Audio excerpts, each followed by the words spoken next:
Hey guys, and welcome back to the Chaotic Kids channel, where I'm Michelle. I'm making fantasies come true, one story at a time. And today we're going to be doing a book review, or kind of book chat, about The 4 Signs of a Dynamic Catholic by Matthew Kelly. On the tagline of this is how engaging 1% of the Catholics could change the world. So this is a Christian nonfiction work, I guess. But it is more specifically focused on Catholics. Matthew Kelly does a lot of different, Catholic Catholic books about different aspects of being a Catholic and different aspects of being a Catholic. And what drew me to this book, so I picked this book up at my local mission. I had previously read a book by him. I think it was the 3 Ordinary Voices of God, I'm pretty sure. I think that's a book he wrote. I'm pretty sure it is. But I previously read that book and I was like, dude, this book, I love his writing. Matthew does a really good job of, making the story, making the writing, inspire people, but also not make it seem like he's preaching it to you. Or maybe at least making it sound like he's preaching it to me, which, granted, this is a Catholic read, and it kind of intends to be preachy. I don't know, you're supposed to kind of want it to be preachy. But it's not, shoving all these facts down your throat, it's really, making you think about things. Because, in the book, it starts off with, it talks about the 80-20 rule, I think it is. So 80% of the work in the world is done by 20% of the people. Well, not the world, but say in a specific industry, or a business, 80% of the work is done by 20% of the people.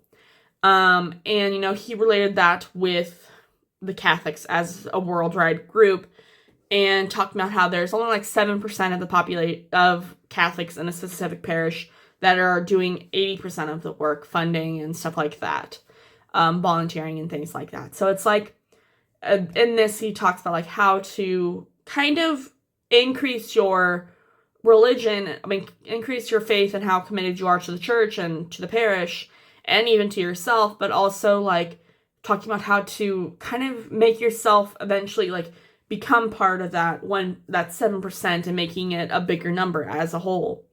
I'm somebody who kind of thought about becoming a sister, becoming a nun. I kind of talked myself out of it, even though I still have a deep desire to, at least continue to grow in my faith, possibly one day becoming a saint, which, granted, I know you don't get to choose if you're going to be a saint. But, I have a lot of aspirations, to do more religious things, which I will say is kind of a more recent occurrence, but not a bad recent, more I was so far away from my religion for a while that I'm I just want to get back into, my God has always been calling me to get back into relation with him, and that's what I want to do. And so, because of that, I've been reading a lot more Catholic books. I think this is, my 6th or 7th read that's Catholic. I think I could have had more. I don't really remember. I don't know. We'll just say it's the 6th or 7th. But so this book talks about the 4 different signs in 4 different categories that Catholics, that 7% of population, that 7% of the parish, how they kind of get to be such a strong Catholic. That is prayer, study, generosity, and evangelization. And Matthew does a really good job of taking these aspects, so prayer, how to at least engage yourself a little bit more in say a daily life. If you're someone who never prays, he's not trying to force you to say a rosary every day. Granted, rosaries are really great. I pray a rosary at least once a day. Sometimes I would like to shoot for 2 or 3. But at least for now, I'm going to start with 1. But how to at least pray this 10-minute prayer. I don't remember what it was called. Actually, I do remember. I'm just not going to say it. But having this like 10-minute prayer / conversation with God, because God obviously wants to have wants to have a relationship with you. I remember hearing somewhere that like whenever we die and try to go to heaven, like some of us will be turned away if we do not have a relationship with God. And you know, there's more to relationship than just showing up to mass every Saturday, showing up to mass on Sundays or Saturdays. Like there's such a more relationship there. So it's like, okay. And obviously with prayer, it also comes to mass as well, like going to daily mass and stuff. But like doing this 10-minute prayer, ending it with an Our Father, like that will impact your prayer life a little bit. And then slowly building on it, like it's then adding like a couple Hail Marys and stuff like that to it. And then study reminds me of just like keeping our mind engaged. We always want to keep engaging our mind, keep knowing more and more about our life, and knowing other facts about each other, like not each other, but like learning more about our faith, learning more about maybe even fantasy worlds and like being creative, just getting to know more about the world. And obviously that goes with the scriptures as well, like with the Bible. But he talked about how like if you read 5 pages a day of Catholic reads, you know, like you could end up reading so many books by 25 years later, you know, kind of thing.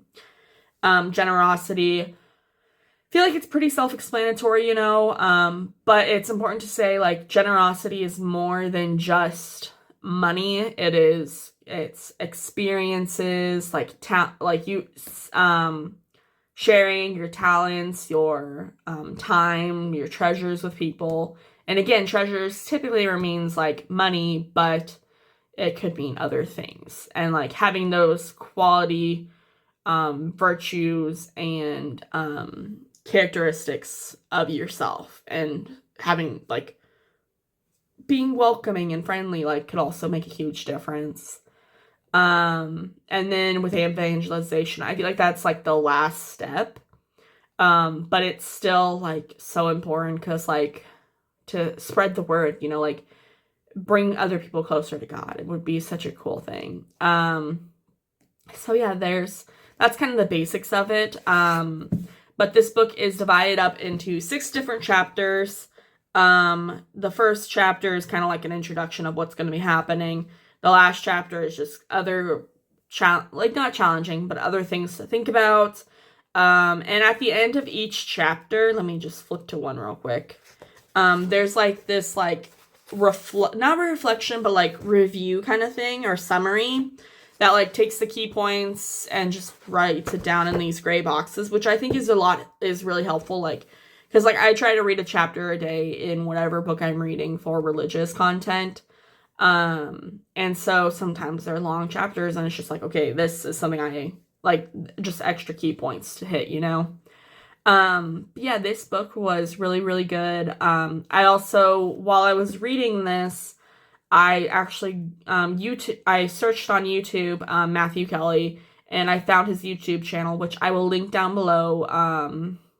I know he's a, Australian, writer. Yeah, so I found it interesting. He does a lot of, daily reflections on the gospel and stuff, which I kind of listen to, kind of not. Depends on my mood of the day. But yeah, so this was a really good, interesting book. Gave me some points to think about, some ways to improve my religion, improving my spirituality and stuff. But overall, really great read.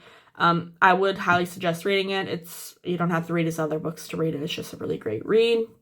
My next Catholic read, so I usually do this at the end of the videos, talk about the next book I'm planning on reading. I'm also just going to talk about all the books that I'm going to be reading or currently reading. This first book is the one I'm replacing, but switching to, is This Is My Body, A Call to Eucharistic Revival by Bishop Robert Barron. This is a really short read, but with Bishop Robert Barron books, it's going to be super, super packed with other content. And I decided to pick this book up because on the 6th of August, which is in 4 days from now, I am going to be doing the 33-day dedication or consecration retreat. I don't know what you want to call it. 33 days to morning glory. I'm planning on doing this. It's got daily readings, daily reflections, and stuff like that that has to deal with the scripture. With the Blessed Virgin Mary. And I figured when I do this, I will also go to the church and just sit in front of the Blessed Sacrament and do some thinking about it, you know? Another book I'm reading is The Unbound, A Practical Guide to Deliverance by Neil Lozano. This is a book I've previously read before, but I just wanted to reread it, just so I can really understand everything. Then my 2 fiction reads are Stolen Kingdom by Bethany Atazadeh. This is book 1 in the Stolen Kingdom series. Enjoying it. I'm like 1/8 of the way through, I would say. I don't know. Then my middle grade read is Every Missing Piece by Melanie Conklin? I don't know. Picked this one up at the local mission because I couldn't afford to buy any middle grade reads for me to read right now. But yeah, those are the books that I'm currently reading. And some talk about Matthew Kelly's book, The 4 Signs of a Dynamic Catholic. If you guys are interested in picking the book up, I will leave it down in the description below. If you're interested in picking up This Is My Body or The Unbound book, also linked in the description. I'm probably not going to leave a link to my middle grade and my young adult book, just because I don't feel like it. But if you're interested, go search up on Amazon. I have all my books linked on Amazon. I make no profits off of it. It's just a place that I pick up the books. And, yeah, if that sounds exciting if you guys are interested in reading any of these books, go ahead and tell me what you think of them down below and which one you would like to read. And if you guys have any other suggestions for books for me to read, also leave it down in the description below. But if you like this video, go ahead and leave a like, subscribe to the channel. I try to post videos at least on Tuesdays and Thursdays. Sometimes I do book reviews on Sundays. Lately I've been finishing a lot of books. But yeah, that's kind of what's going on. On this channel, I do writing content, I do author content, I do reading content, I do Catholic content, kind of all that stuff circulating around me as a personal person. But yeah, that's all I gotta say. I hope you guys enjoyed, and remember to keep making fantasies happen one story at a time, okay? And I'll see you guys later. Bye!